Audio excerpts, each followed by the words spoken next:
back. Starting Prime episode 2. You know what it is, the NBA show right here on Prime Video Sport. Myself, Mooncey, and the amazing Azania, Stewart. Azania, how have you been?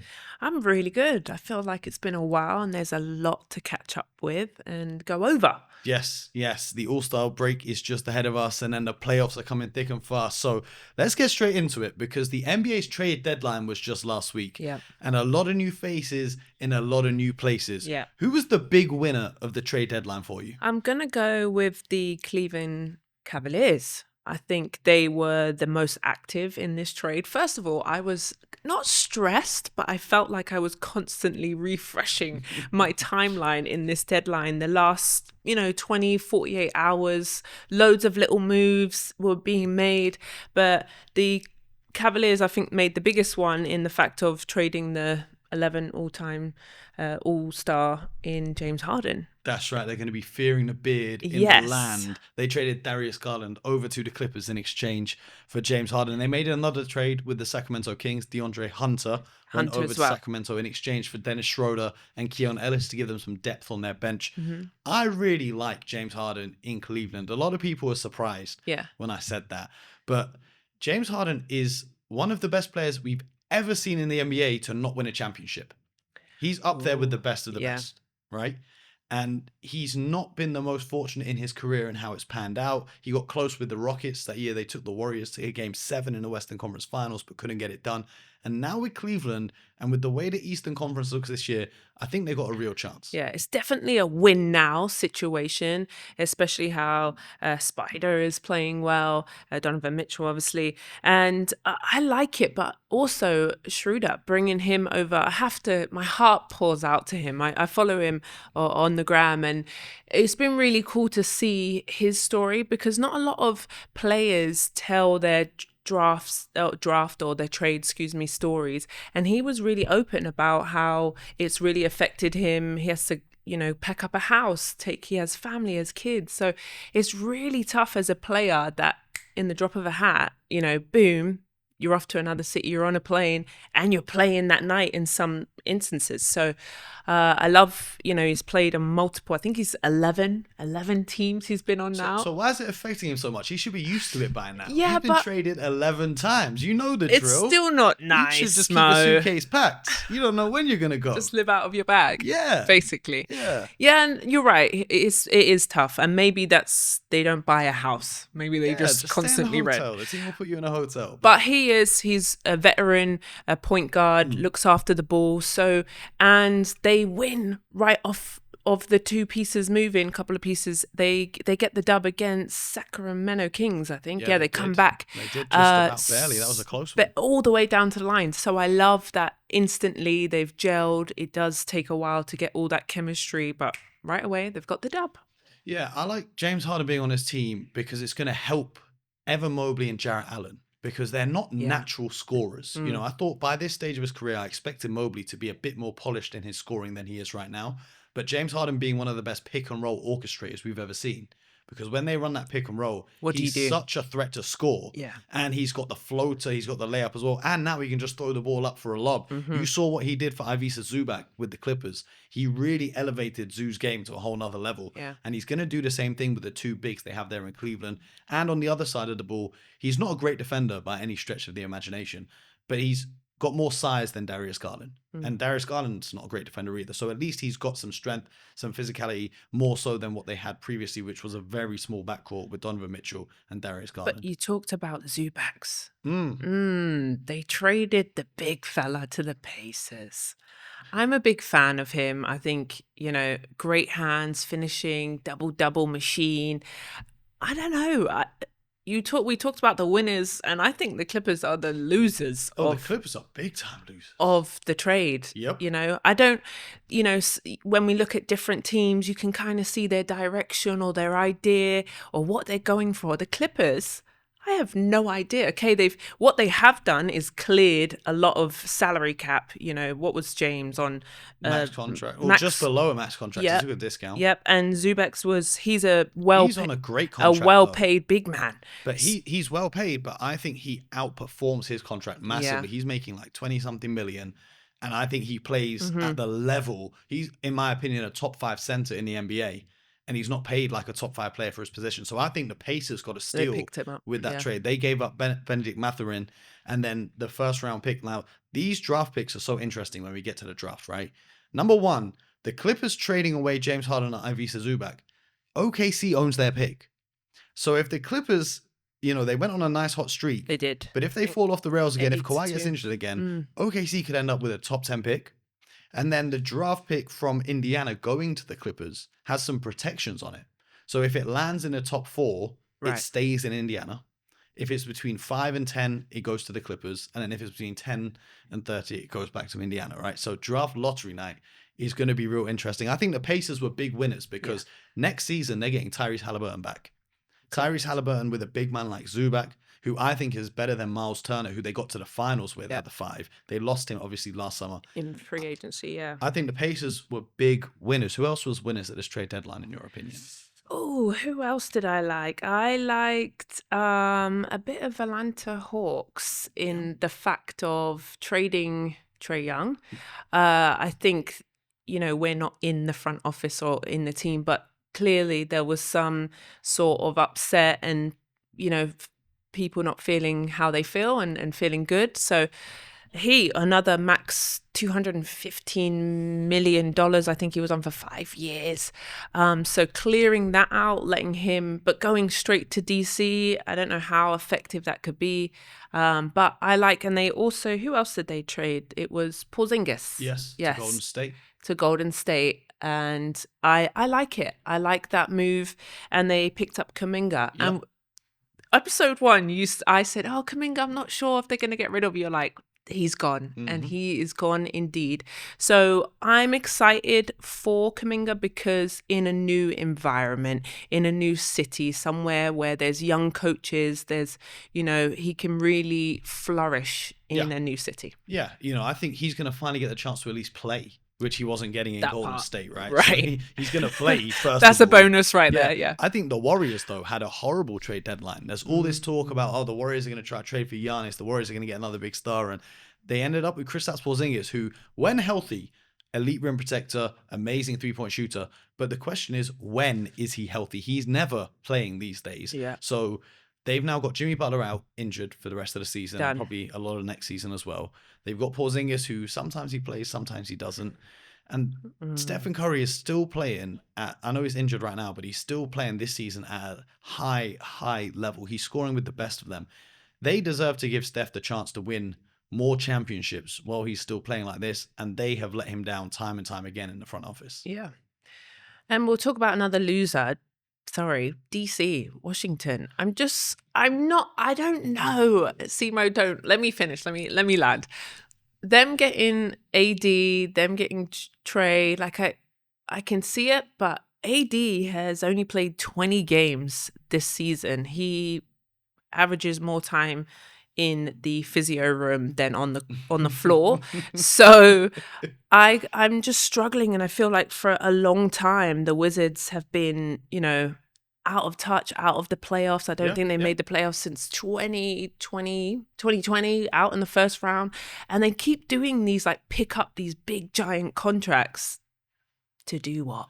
Well, they have a lot of nice young players on their roster right now. They do. They're going to have a really nice draft pick. Some French players that Alex Sarr, who's been really impressive. And Koulibaly, Keyshawn George has been great as well. And they're going to have some high draft picks. And they've gone and got Trae Young and Anthony Davis. And the theory is, look, we're going to take a chance on these two guys. If they rediscover their form, rediscover their health, and everything works, great. We've got 2 all-star players. If they don't, it doesn't matter because our young guys are playing and developing anyway.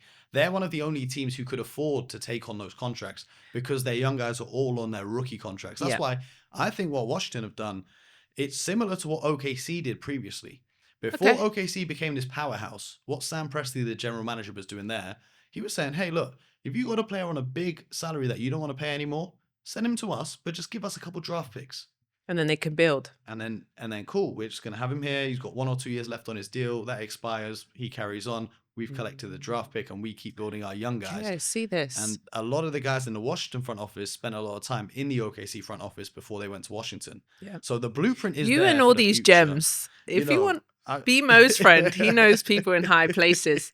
Okay, yeah. I like this, and that they just a slow burner. Yeah. They know they're not competing right away. They know they're not competing next year or the year after, but they're just taking their time. Okay. They're finding the right young players that will fit. Because you got to remember as well with OKC, they had a lot of draft picks that didn't work out before they got to this roster that won a championship. So it takes time to build a team and build a foundation. Okay.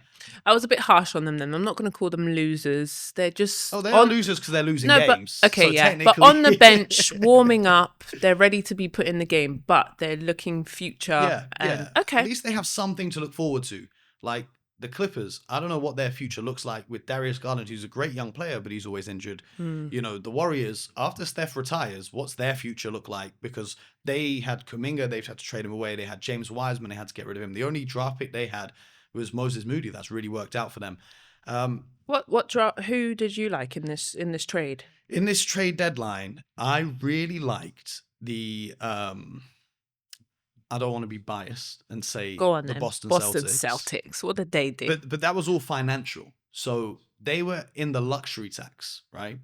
And if you pay the luxury tax in back-to-back seasons, you get a penalty for repeating, right? Yeah. What they did was they made moves to trade away salary so that they don't pay their tax this year. Yeah. But next year when Jason Tatum's back, they can start splashing the cash again without being penalized for it. Can make it rain. Okay. That's kind of a nerdy, little interesting one. But we like this. This is what we're here for. Yeah. I think the Utah Jazz really intrigued me. Yeah. They've accelerated their timeline in trading for Jaren Jackson Jr. Of the Memphis Grizzlies, a former defensive player of the year, a supreme defender. He's got some offensive game as well. And, they're a team who are always kind of in the lowly ranks of the Western Conference. But even right now, they're showing that they have a squad that can really compete. They're coming under fire because in a lot of their games now, they're winning up until the end of the third quarter. Then they bench their starters and then lose the fourth because they want to keep hold of their draft pick and also not give that to OKC. Well, we're talking about teams that have a direction. I was saying, I think they're one of those teams that are, they can see the light and they're moving pieces, they're chess pieces, and I like that move. Did they give up a lot to get him? They have a lot to give up because they've been accumulating picks and different assets, and they gave up a few young players, but none of them players that they gave up, I think, will ever be as good as Jaren Jackson Jr. So you live with it, right? And you got nice pieces. Yeah, you got Marketing, you got Keontae George, you got Ace Bailey as well, who you just drafted last year. Okay. But there were a lot of teams, right? We'll shout out the Jazz. Yeah, we're going to get into the losers. Oh, gosh. You know me, I'm a supreme hater. Go on, tell me. I'm an elite hater. I hate watching all these teams. Go on then. The Miami Heat. Did they make any moves? Pat Riley, wake up, my brother. Okay. He fell asleep again at the trade deadline. 0 moves for the Miami Heat. Now, what would you have liked to see? Moves. I would have liked to see something. Yeah. I would like to see something because you're in this purgatory where you're not good enough to win, but you're not bad enough to be bad. So you're just kind of treading water in the middle ground. I don't like that. Like, Norman Powell is playing all-star level basketball, right? He's in the all-star game this year. He doesn't match the timeline of where your franchise is currently, right? He should be on a contending team that's going to go there and win a championship, right? And then you've also got him alongside Tyler Hero, and they do similar things in terms of scoring the basketball. And then you look at the front court, you've got Bam Adebayo. He's in the prime of his career. Playing well. He's playing really well. But then you've got the young guy, Khalil Ware, who has so much promise and potential, but then he has a little issue with Coach Spoelstra, and they're going a little bit back and forth. And so we're talking about direction. I want the Miami Heat to pick a direction. Are you guys going to go all in and try win a championship, or are you going to look to rebuild this? Because at the moment, you're just kind of stuck in a purgatory of, we're going to be the 5th seed, 6th seed, 7th seed maybe. I don't like that for a franchise like the Miami Heat. I also really didn't like the Houston Rockets doing nothing. Now, the Houston Rockets are a contender in the Western Conference. Yeah. But they have a big weakness. No fault of their own. Their point guard got injured, right? But now it's the trade deadline. It's a chance for you to go and get a point guard. The Chicago Bulls went and traded for all the point guards in the league. I don't think they have any bigs on their roster. I got a call saying, "Mo, you want to play center for the Chicago Bulls?" I said, "Hey, why not?" They have no bigs. They could do with the height. You know what I'm saying? They've just got guards upon guards upon guards. Yeah. You're telling me you couldn't go get one of those guys? Just for some depth, even if it doesn't become your starting point guard? Because now what? You're just writing this season off? Because they clearly have some flaws in their team. I don't think so. Yeah, I don't think they're writing it off. But you're right. They should have made a move like OKC. OKC got a move. Jared McCain gives them some bench scoring. In the point guard. Like that, especially with their health issues this year. And the fact is that we're saying, look, OKC we would say is kind of a complete team, but they said, oh, we've got a weakness here. Oh, we need this. So they Mhm. made a little move to get another point guard. You're right. Miami does nothing. Mm-hmm. Houston does nothing. Houston does Do you know nothing. what I really like, though? The Minnesota Timberwolves getting Ayo Dosunmu from the Chicago Bulls. That was a magnificent trade because Ayo is a free agent this summer, right? Okay. They wouldn't be able to pay him this summer because they're over the salary cap. But because they traded for him now, they get what's called his bird rights, which means they are eligible to go over the cap to re-sign him. Named after the great Larry Bird. Right? Okay. So by doing this deal now, Yeah. it means that they can retain him over the summer, and they were a team who desperately needed a point guard. Jeez. And I also love Mike Conley getting traded to the Chicago Bulls. Yeah. But then he got traded elsewhere, and then he got cut, and then he re-signed with the Timberwolves where he started originally. Have we had that before? Yeah, it's called the Andrew Bogut rule. Can you tell me? So if you get traded and then the team cuts you from the team, right, you can't re-sign with the team that traded you away. But if you get traded a second time, you can go and sign with whoever you want. So because you're a free agent. There we go. So Mike Conley, he's not going to play a lot of minutes, but he's a great locker room guy. He brings the veteran experience. He didn't have to pack his bags. He packed one suitcase and said, "Oh, I'm going right back." Suitcase. I think he stayed in the crib and said, "I'll wait till the deadline's over. You never know where I'm going to end up." So those were some of the moves. Was there anything else that crossed your radar? No, there was other than Kobe White, but he went to the Hornets. Oh, the Hornets are red hot right now. Yeah, I like that. Even more scoring. Yeah. He has got a bit of an injury, but overall, I did love it. There was some moves that I was like, but it was fun. I heard that you didn't like it, the whole trade. You said it was a bit boring, was a little bit, we're used to flying in first class, and now... I'll share this with the audience here, right? Tell me. I'll share this with the audience here. I said it on my podcast, but I'll share it with our starting Prime family here, right? Have you been on a first class flight? I have. Okay, so if you're ever lucky enough to go on a first class flight, it changes your life. Changes your life. Because once you go on a first class flight, yeah, you can never go back to economy. You can't. I was lucky enough one time to luck myself into first class, right? I walk in there, they say, "Hello, sir, come to the lounge." Go to the lounge, have a delicious meal. I go to pay the bill, they say, no, it's all free. Yeah. I said, all right, cool. And then I go on the plane, they give me a hot towel. I said, what am I doing with this? They go, you can wipe your face. Champagne, orange juice, Mo, what would you like? Yeah, do you know what I mean? And then it's like, the food isn't like the microwave plastic meal. You get a real plate and cutlery. Anyway, first class is amazing, okay? Yeah. But then the next time you go somewhere and you go back to economy, and you're queuing up and there's a crying child in front of you and a crying child behind you. And then you get on the plane and there's no leg room. Your knees are touching your chin because you can't fit into the seat because you're kind of tall. Everyone's loud. Everyone's noisy. They give you a bag of peanuts and expect you to be happy with it. And you're just like, man, this is terrible. The reason I say all of that, last year, when Luka Doncic got traded, that was the first class flight of trade deadlines. It was juicy, wasn't it? That was the biggest thing in the world. I don't think anything in life has excited me since Luka Doncic. Well, also it was a shock. Exactly. We weren't ready for it. But it's also like one of the best players on the planet. Okay. Yeah. This year. Did you not think the James Harden gave you no? If this was 10 years ago, maybe. It was giving economy plus. Was it? That's like a premium economy. Premium economy.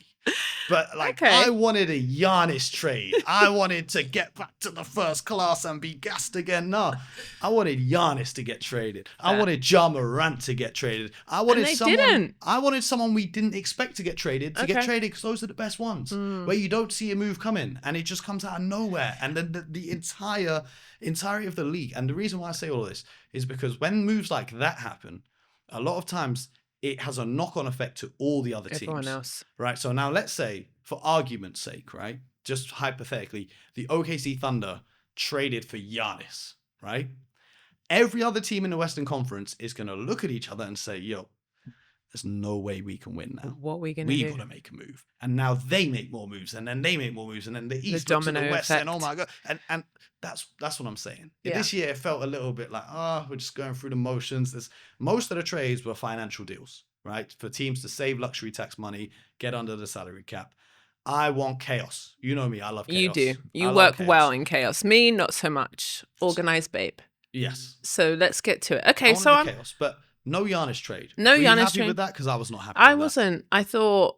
But there's kind of like mixed messages over there. Are you happy? Are you not happy?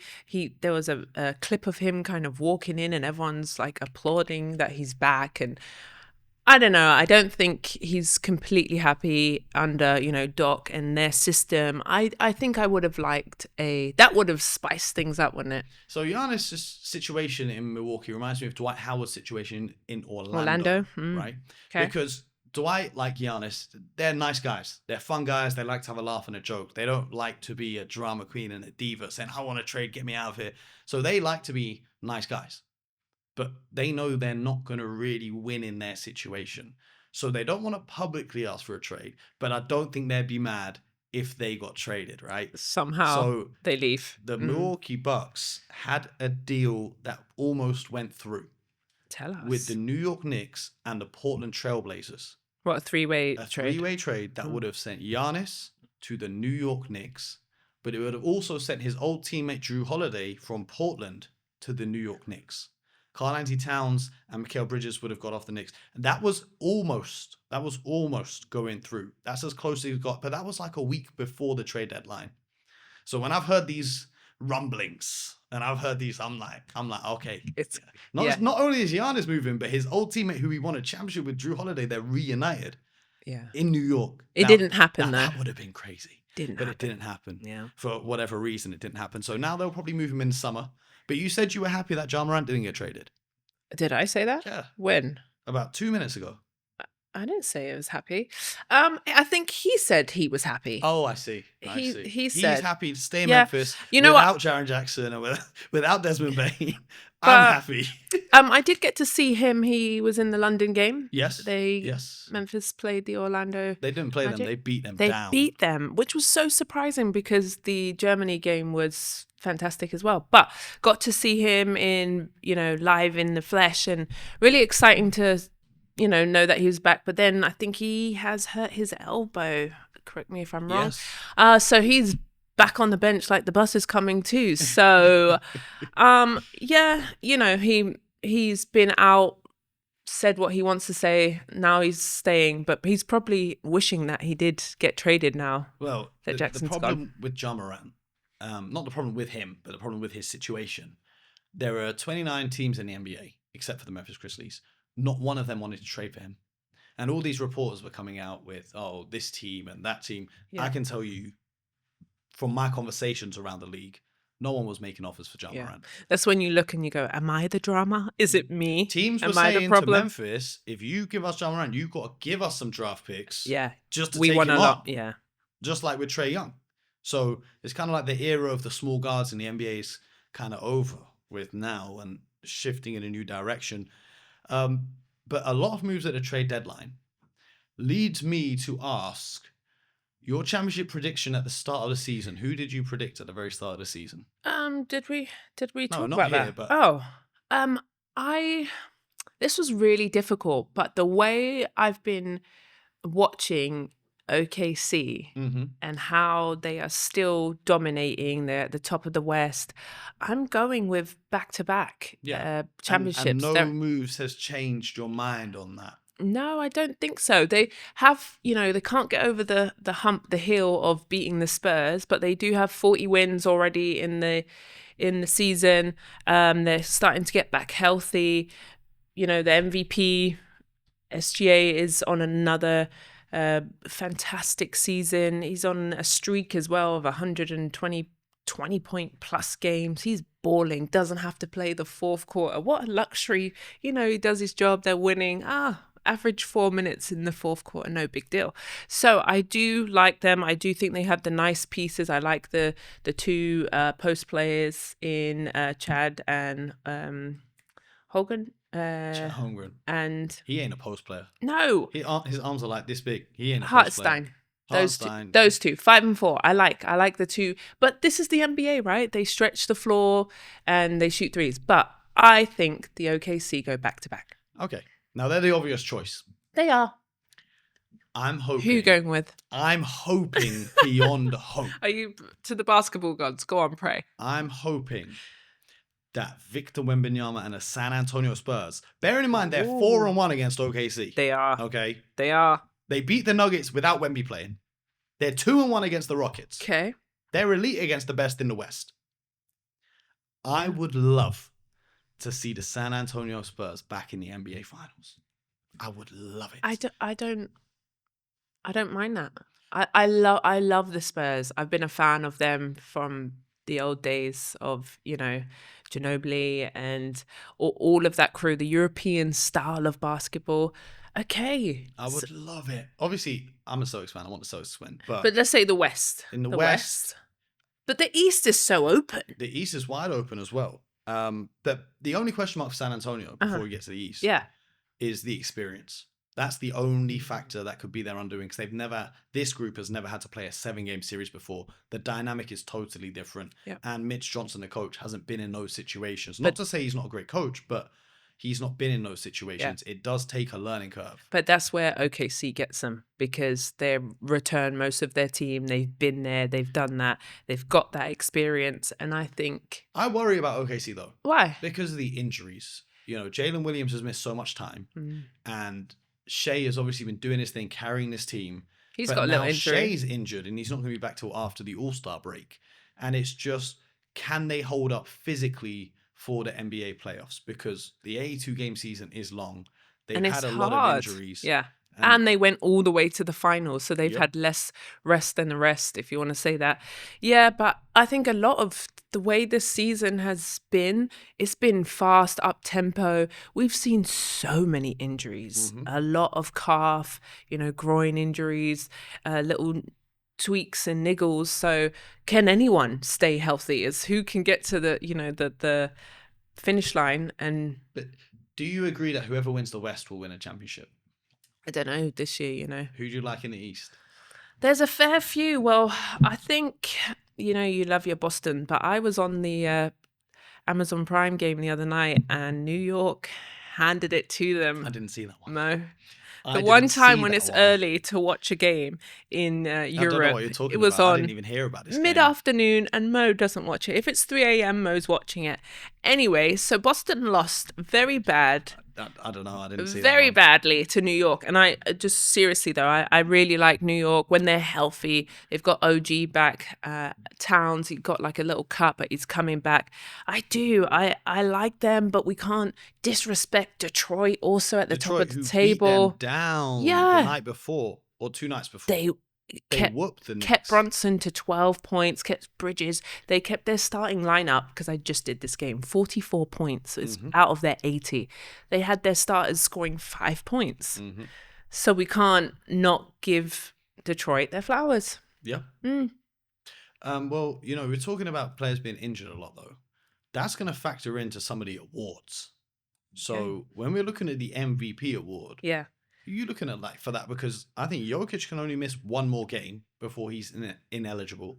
Wemby can only miss 4 more games. Is it only 4 for Wemby? I think so. I don't think that these guys are even going to hit the 65-game played mark. Yeah, I thought, because I was going to go Victor, but I think he's missed too many now. I think he's missed too many. So then it's because Victor's missed too many, because the Joker has missed too many, which, episode 1, that was my vote. And a couple of weeks later, I'm going to say Shea to go back to back. Yeah. Yet again, averaging those 32 minutes, 18 points, not having to play the 4th, comfortable, gets to his sweet spots, gets his team involved, shooting 42% from the 3.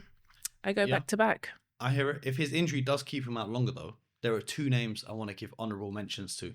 Number 1 is Cade Cunningham of Detroit. Yeah. Because he has been powering his team, and they've been leading the East all season long. Yeah. It's been Detroit and then the rest of the pack. Boston and New York flip-flopping for 2nd and 3rd, and then everyone else after that. Cade Cunningham, 25, 6, and 10, leading the league in assists. Jokic does have more assists, but because he's not played enough games, he's not eligible for the official leaderboard. So we've got Cade Cunningham leading the league in assists, as well as scoring 25 a night. And then Jaylen Brown, 29 points a game, 7 rebounds and 5 assists, carrying his team without Jason Tatum. So those are 2 guys who have been available, been playing, been balling, and they definitely deserve to be in the conversation at least. Respect. Yeah. I like it. Yeah. I like those 2, especially Jaylen Brown, you're right, with how they've been struggling. Other than him and Derek White, there's not really another go-to guy. They're missing that 3rd scorer, and he's putting the team on his back. Yeah, I think Cade and Jaylen Brown, being Detroit and Boston, they deserve shouts for MVP. I also think their coaches, JB Bickerstaff in Detroit and Joe Mazzulla in Boston, Those are my two picks for Coach of the Year. Either one of them is more than deserving, in my opinion. Do you have a different choice for Coach of the Year? No, I like those two. Yeah, Mazzulla as well. Obviously, he's been there before. Yeah, no, I like those. I'll go with you with that. Usually, I like to fight against you, but today I like those coaches. How about Rookie of the Year? Do you have a Rookie of the Year? Oh, I think everyone's got the same Rookie of the Year. I'll be shocked if you don't have the same one as me on this. Who's yours? The main event, Mr. Cooper Flag. Mine isn't that. That's crazy. Why do you think Flag is the Rookie of the Year? Cooper Flag is different. Listen, Cooper Flag went up a year in high school. Okay. So he could get to college a year early, so he could get to the NBA a year early. This kid just turned 19. He should still be in college. Instead, I watched him drop 39, and then the next game 36, then 32, then 40. He's unstoppable. I am impressed with him because, especially, you're right, at the young age, playing, he has to jump up quick, right? You're playing grown men. You've got to make decisions in the split of, quick passing, scoring. And I think he's been incredible. But obviously with Luka leaving, traded, then he is the perfect piece for that team. I'm not going to go with Flag. Okay. I'm going to go with Con Knippel from Charlotte. Knippel. Why? Because he's right there with Flag, in my opinion. Because why do I think? They're 10th in the East. They're on a wicked streak right now. They have won, let me see, 9 in a row. They've won 9 in a row, and they haven't just beaten lame teams, bum teams at the bottom. They do want to say that. They've beaten the 76ers. They've beaten the Spurs. They've beaten the Rockets. So he's playing really well for me. 18 points, 5 rebounds. What else? So he's your Rookie of the Year. I like it. So if you were starting a basketball team right now and you could have Cooper Flag or Con Knippel, who would you have on your team? Oh dear, here you go. Well, I'm not going to pick Flag because you're going to pick him, and I won't have the choice to get him on my team, will I? I just think they're both playing really well. Connor's been fantastic this season, and also where the Hornets are playing, they're playing well, and he's a big piece of that puzzle of that team, and I like it. And but let's give them both respect in the fact of they're young, but they're not just being former teammates as well. Yeah, that Mavs Hornets game where they played against each other and Flag dropped 40. Sick. Did he drop 49? It was cinema. Yeah, it was absolute cinema. I loved every second of it. I like both of them. I think it's going to be a really hard decision for the panel to pick, but VJ Edgecombe's been great as well. It's been a strong rookie class. It has been. Some real good guys. Yeah. Okay. You want to fight? Oh, why are you looking at me like that? Because she said she wanted to introduce the next topic. Oh, is that what that means? Oh, excuse me. He's I wait so for her to rude. introduce the topic. She goes, "You want to fight?" He's staring me down. Anyway, it's time to open the Prime Florist. You know why? Why are you laughing at me? Because you want to fight? Okay. No. It's time to open the Prime Florist. It's time to give him his flowers. Oh, I thought you were talking about Valentine's Day. Well, Valentine's Day also. Do you have me a gift? No, I will not be buying any flowers for anyone. He doesn't get me a Christmas gift. No Valentine's gift. I only get flowers for my mum. That's it. That's the only lady I get flowers for. There we go. Okay, this part is where we pick a guy or multiple that have been balling, underrated, don't get the light and the shine as some of the big time players. So we give him his flowers. Who would you like to give flowers to other than your mum? If you've been watching this episode, right, you know I'm a hater because I was picking on teams for being losers in a trade. You know, Azania wants to fight me. So it's only right that I show some love to Dylan the villain. Dylan Brooks. What? Dylan Brooks has been fantastic this season. Okay. I would go so far as to say he should have been an all-star this season on the international team. Dylan Brooks has been amazing. Look at the Phoenix Suns. Last season, they won 36 games all season long. This year, they've already won 31 without Kevin Durant and Bradley Beal. a new look team. They've added Dylan Brooks. He's brought a new culture to the organization. They play hard-nosed basketball. They're tough. They're gritty. He's an elite defender. He's not afraid of anyone in the NBA. He'll have his teammates back. But what's really stood out to me is the evolution of his scoring. He's gone from scoring 14 points a game last season to 21 points a game this year. His isolation scoring, because previously in his career, cool, he's going to catch the ball, he's going to shoot a few jump shots, whatever. He's getting in his bag this year. I don't know what Devin Booker's been teaching him in practice, but Dylan the Villain has been cooking guys. I watched them go up against the Pistons, the number 1 seed in the East, and Devin Booker was out injured, and Dylan Brooks dropped 40 on him. I watched a Dylan Brooks 40 piece. Yeah. And I like that actually, because I was thinking, why have you picked him? But he's known for his defense, his annoying defense, his killer defense. He loves it. He really takes on the challenge to play the best player on the team. But now that he's kind of elevated and lifted his offense. Mm-hmm. And I think a lot of players in the NBA, when you get known for something, like this happened with Isaiah Stewart before, who plays for the Pistons. He got known because of the incident he had with LeBron where he was trying to fight him, and he just got known as the guy who wants to fight people. People don't realize he's actually an amazing defender. He's one of the best 5-man defenders in the NBA, right? Because they don't actually watch the full games. They just kind of hear the stereotype and see the clips. And the same things happen with Dylan Brooks. They see all the clips on social media of him trash talking guys and getting into little skirmishes, but they're not watching the full games. That's why you guys need to watch all the games on Amazon Prime, because when you watch the full games and you see what these players are capable of, especially someone like Dylan Brooks, who's evolved in his career every season, and what he's done to help his teammates, because I feel like he's made his teammates better. When we talk about guys making their teammates better, we usually talk about playmakers, right? So like a point guard coming and throwing assists, but he's made his teammates better from a mental perspective. He's challenged their mindset to grow and become tougher. And you see that in the identity of this team. Love that. So we'll give him flowers and Dylan Brooks a rose with spikes and thorns on it. Okay. Well, I'm going to go with Jock Landale. And Landale, I saw in person when they came to London, and he was for the Memphis Grizzlies. I thought he was outstanding. I love a post player, former post player myself for Great Britain. And he just ran the floor, stretched the floor, shot the three well, dropped 21 points, 8 rebounds. And then he gets traded, right? So he was my pick already. So then he gets traded and they move him to the Jazz, right? And then the Jazz drop him and say, nope, thanks, go to the Atlanta Hawks.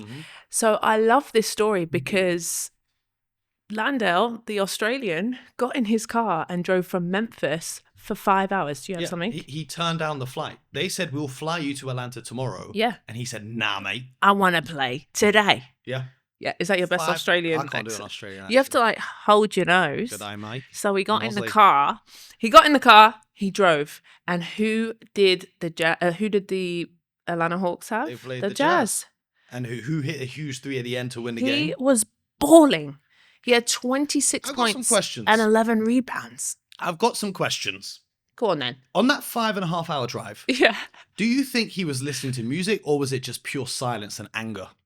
Bubbling. Do you think he's just there, just locked in, just driving all the way to Atlanta to go whoop the team who traded him without even seeing him play a game for them? Or do you think he had like music on, like hype music, or was it calm music? I want to know what that trip was like.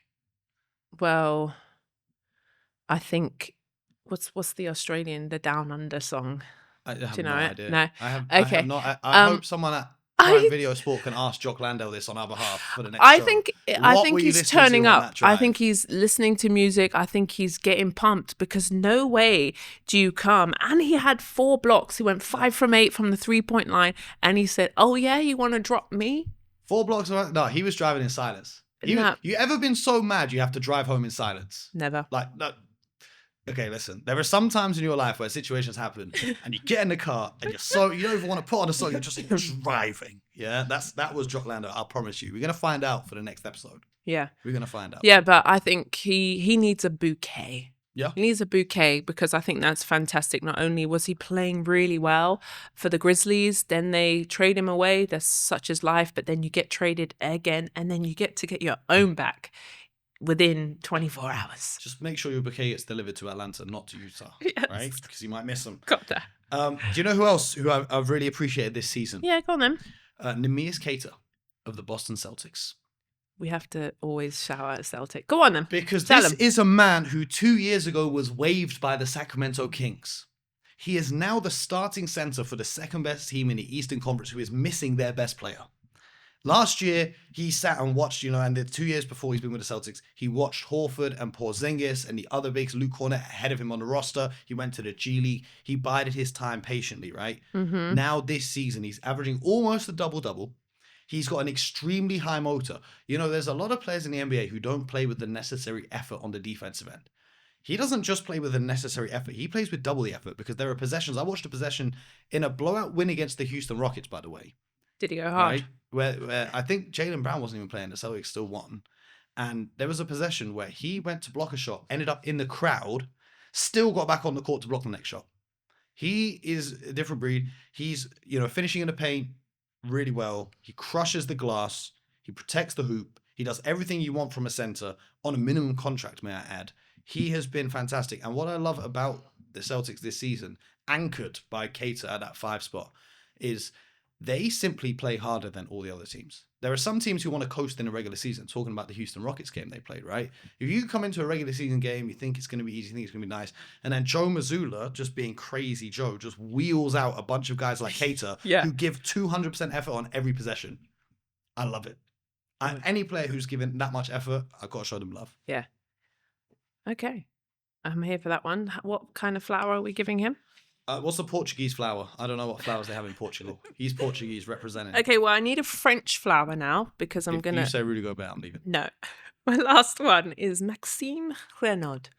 For the Kings, the rookie, the 7'1" rookie. My boy Max. Yeah. Getting it done. And for me, just playing so well, 9 points and 6 rebounds, but is a lovely piece with Sacramento Kings, the poor Kings.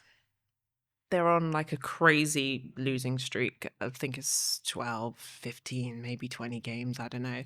They're a struggle bus. But he's a piece that you can rely on. I feel like he's playing really well. He's young, wild and free, and he has the reins to do what he wants at Sacramento Kings. But he's stepping up with Sabonis out, injured. There's that time and that space for him to show his talents, get the trust with the coach, and just hoop. And so I don't know what a French flower is, but he's getting some.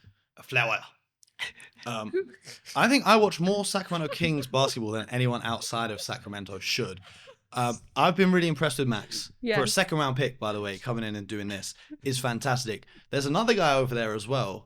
Dylan Cardwell, who's been on a 2-way contract, undrafted. Yep. He just signed a full guaranteed deal. He's been amazing. So having those two guys, these young guys who just bring energy and effort at the 5 spot has been huge for them. So I've really enjoyed watching those guys. And they got Westbrook to show them the way, show them the vet way. Excellent signing of Westbrook over the summer. Yeah. So that's the flower shop closed.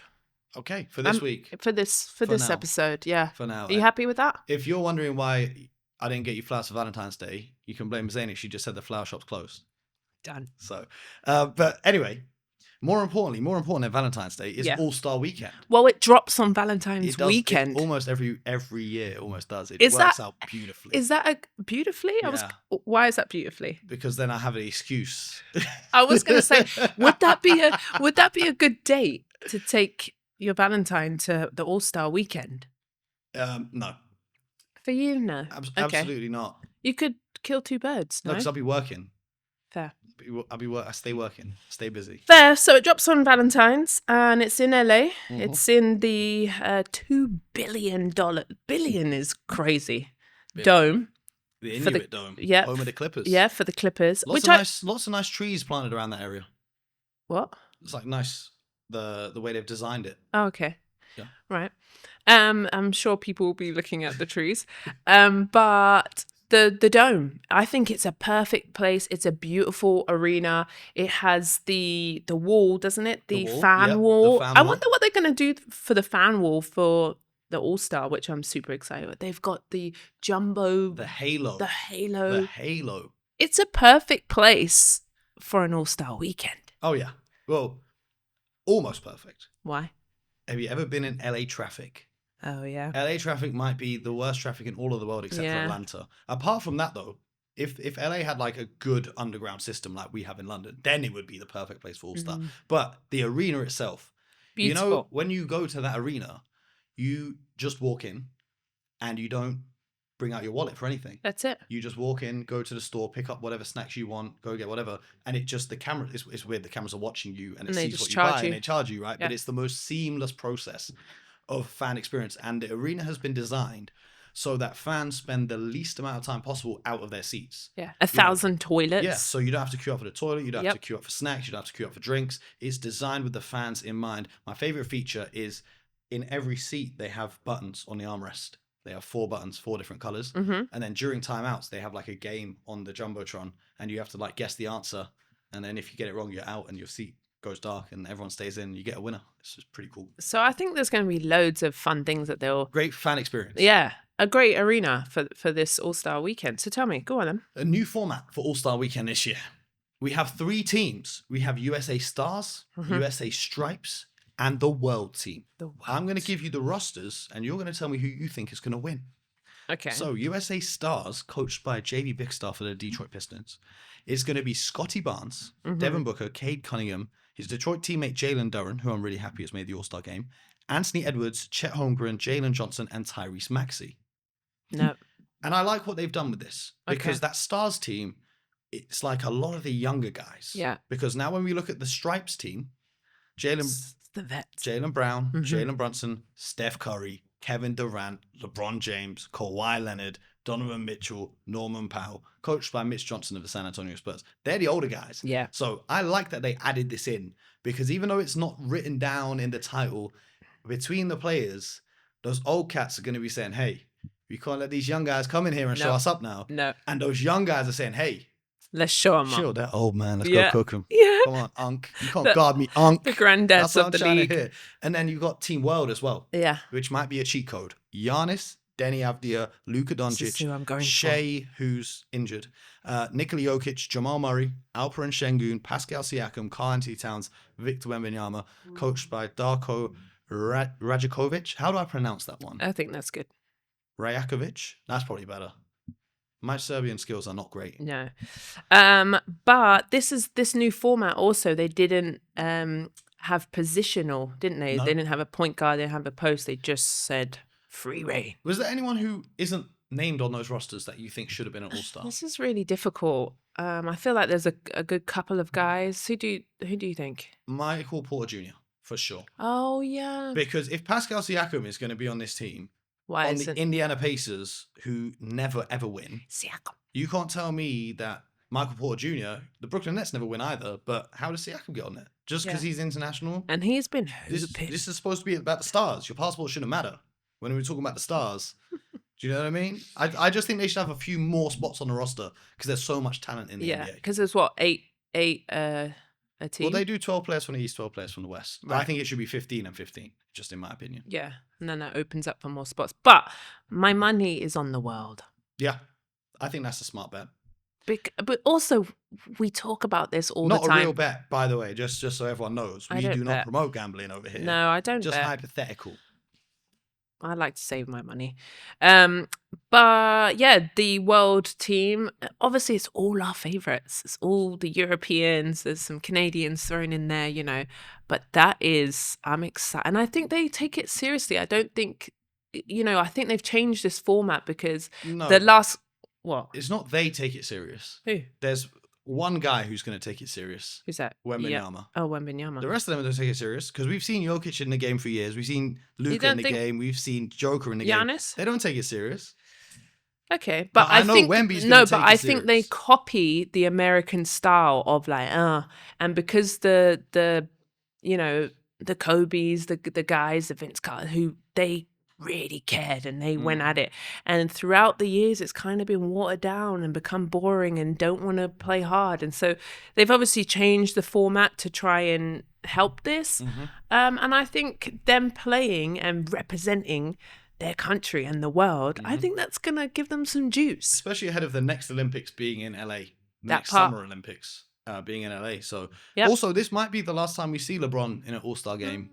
You know, who knows? He's probably going to play another 20 more years, but who knows how many more All-Star games we're going to see LeBron, Steph, and KD as well. You never know when you get older if you're going to be injured or if you're going to be healthy for All-Star weekend. So I know they'll step up. I know Ante Edwards always wants to prove something when he goes against the best. So when he's being guarded by Wemby, I know he's going to take it serious. And everything I've heard Jamal Murray say, he's going under the radar because he's not like a superstar. Deserving, though. But definitely deserving. But every time he talks about this, he's saying he's going to take it. He's going to go 100%. That's what he's saying. Okay. So, Jamal Murray, I'm here for it. But how about All-Star Saturday night?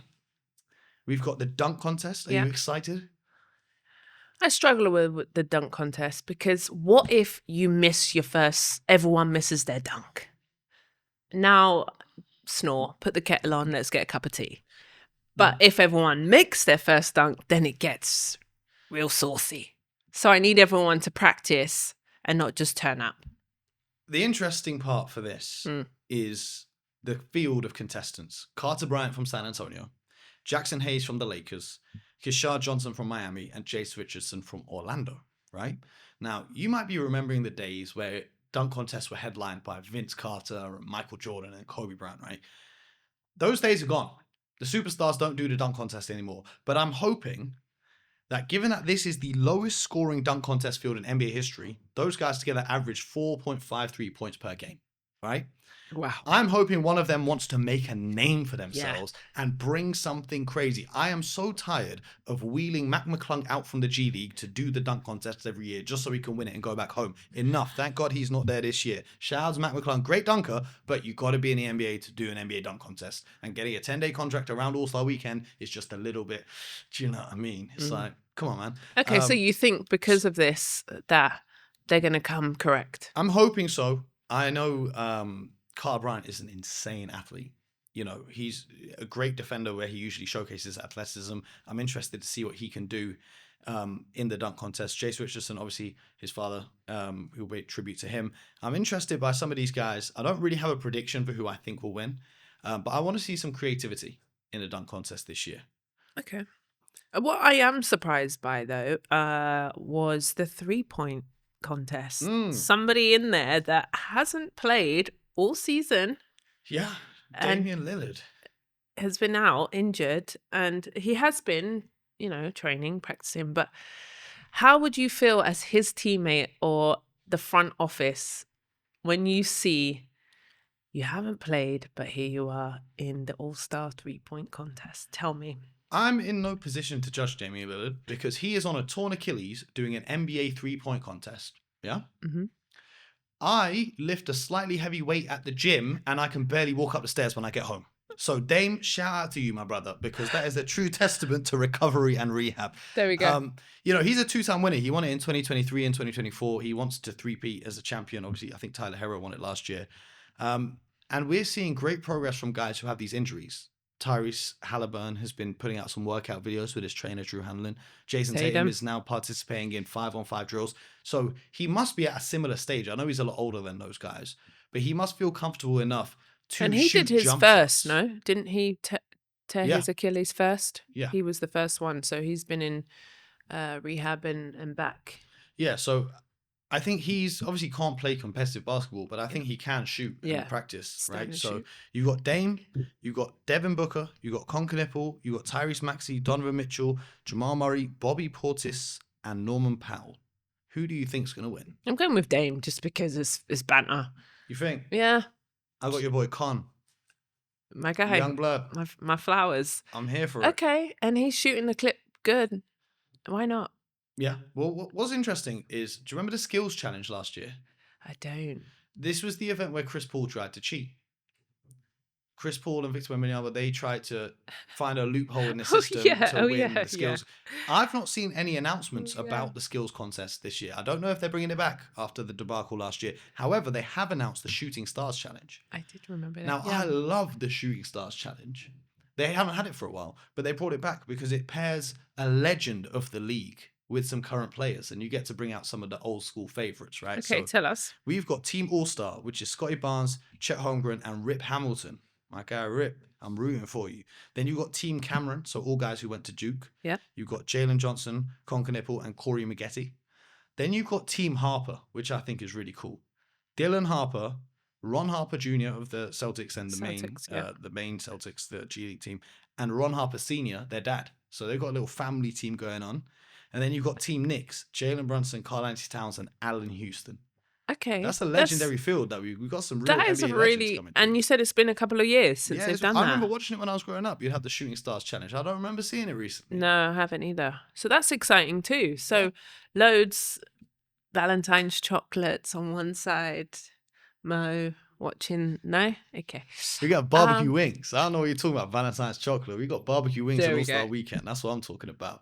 And then we have the Rising Stars Challenge as well on Friday night. And also, they have the celebrity game on Friday night. Yep.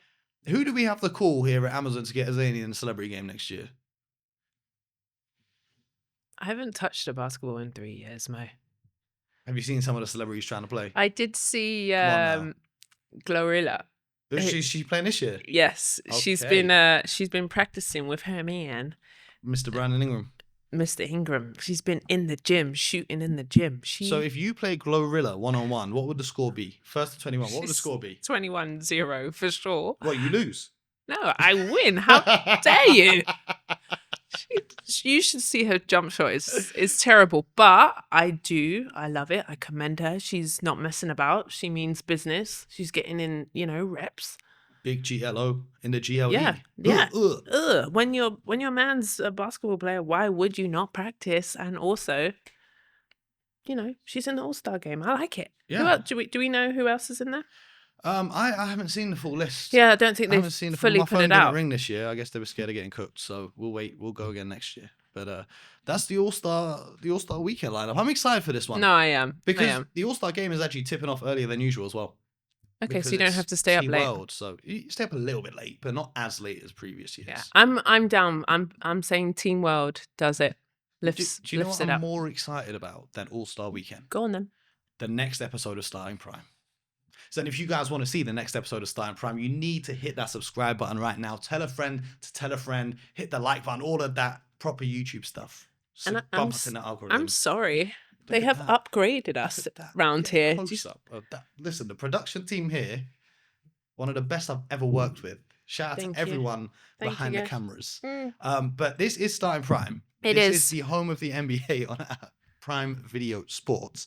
And we love bringing you this show, and we love to continue bringing you this show. So let us know in the comments what you thought. What takes did you agree with? What takes did you disagree with? And what do you want to see from us next time? And before we go, we actually have some questions. Yeah, that have been brought to us by the amazing listeners of the show. Yeah. Are you ready to answer some of them? Go on then. I love this. I love when they get involved. Okay. Some of them I think we covered, but we'll do them again. Mm-hmm. Who's your current MVP? Shea. Okay. SGA, yours? Right now, I'm Jaylen Brown because I'm a Boston Celtics fan. Yes, of course he is. I'm biased. Go on then. Rookie of the year. Cooper Flag. Yeah. AKA the main event. Okay, we'll go with Cooper. The most improved player. I'm going with Danny Avdija. I will be going with Keontae George of the Utah Jazz. Okay. Do you want to tell me why? We talked about the Jazz trading for Jaren Jackson Jr. Mm-hmm. Do you know why a team like the Jazz, who everyone sees as a tanking team, has traded for a Defensive Player of the Year to accelerate their timeline? Is because Keontae George has become so good this season. He went from 16.8 points last season a game to 23.8 points per game this season. Bearing in mind, he started 35 games all of last season. He lost his spot in the starting lineup to Isaiah Collier. This year, he started every game. He is absolutely cooking, and he's been so good, the front office had to look at it and say, all right, we're ready to win now. Let's go get Jaren Jackson Jr. Yeah. Well, I'm going with Avdija because I got to see him in Eurobasket last summer, just gone. And his first All-Star game, incredible. He started at Washington, was averaging 6 points. Now he's averaging 25 points. Gets to the free throw line, one of the best in the league. Gets downhill, has put Portland in a good position. And I just like his style. I've done a couple of their games on Prime. And yeah, I just think he's very improved, most improved. How highly do you rate Cooper Flag? That's a question for you. Because I know what I'm talking about here. No, I have to give him his flowers. I think he's been incredible. I think he's stepped up to the challenge. I don't think he's been unsure. He looks confident. He demands the ball. He says, "Here, give it to me. I'm going to the basket."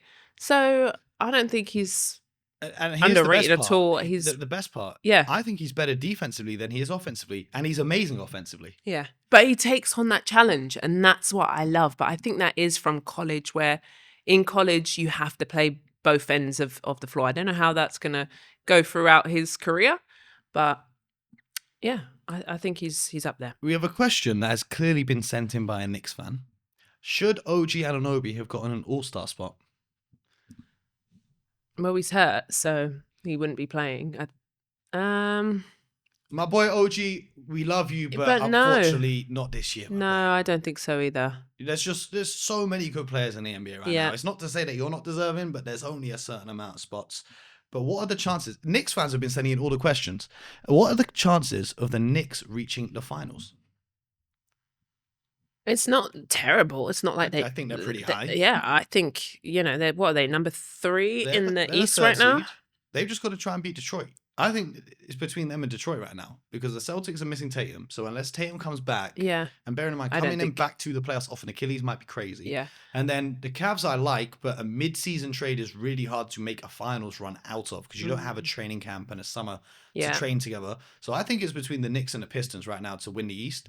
Experience would favor the Knicks, but after what I saw the Pistons do to them the other day, I like Detroit. But I think the Knicks have this is the Knicks' best chance. Yeah. They may have. And they won the Emirates Cup. Yeah. They have the best chance they've had in the past 10 years. Okay. I think this is their best chance for the next 10 years. If you like it or not, the Emirates Cup, I like it, the Emirates Cup, because it brings excitement to the beginning of the season. But what I do want to say is you saw the energy of New York City, the fans, it got them excited again. So even they make the playoffs, they make a nice run, they get put. Why not? I like the Emirates Cup, but that has no impact on the playoffs. It's a different kettle of fish. Yeah. Should Giannis have parted ways with the Bucks? Yeah. 100%. Yeah. 100%. Because he's getting older now. He's in his 30s. You don't know how many seasons you got left. You need every chance you get to win a championship. But I want him now to stay with the Bucks for the rest of his career. If you're not going to leave now. You did all of this drama. Yeah. You did all of this. Or he leaves in. No. No? Listen, we had enough drama from you, Giannis. Stay with the Bucks now. Try win there. Otherwise, I don't want to hear it anymore, honestly. Where does Wemby rank in terms of best in the league? Up there. I think, why are you smiling at me like that? I think he's up there for sure. You know what I mean? He was one of my faves for maybe Defensive Player of the Year. He's obviously had that injury and is coming back. He changes the game like crazy with the wingspan, be able to. You've got him stepping back, shooting threes, and why? Go on then. Do you know why I'm smiling, right? Yeah. On the rare occasion I'm not watching basketball, I love a good conspiracy video, right? I like to watch videos about the pyramids and aliens and this and that. And Wembanyama is not from this earth. I am convinced he is not from here, right? Because, all right, you might say Jokic is the best player in the world right now. You might say SGA is the best player in the world right now. But if we were starting from scratch and you could pick any player to build your team around, there is no one that would pick anyone else other than Victor Wembanyama. Yeah. So he might not be the best right now, and he's young. But it's just a matter of time if he can stay healthy. Yeah, he's young. He's I'm elite happy. On both sides and mentally. He's locked in on a different level. He goes to China in his off season and goes to train with monks and reads the book. What didn't they take the mick out of him last All-Star when he was reading a book in his locker before every game? Yeah. You know, he's in bed by 10 p.m. every night. He has his meditation routine. He reads his book. Wemby is built for greatness. He goes and learns from Hakeem Olajuwon and Kevin Garnett, the best to ever do it. And yeah, so I rate Wemby in terms of best in the league right now. And exciting as well. If everyone's fully healthy, I have him as a top 5 player. Easily. I'm not going to argue that or fight you. You always with the fighting today. Always with the fighting today. I hope someone gets you a nice Valentine's Day gift. So next episode you're not so angry. Yeah, I hope so. That's been another episode of Starting Prime. Thank you so much for a great episode, a great conversation, and thank you guys so much for listening. We really do appreciate you, and we'll be back with more. So make sure you subscribe to the channel right here at Prime Video Sport. And until next time, enjoy All-Star Weekend, and we'll get ready for the playoffs, and we'll see you there.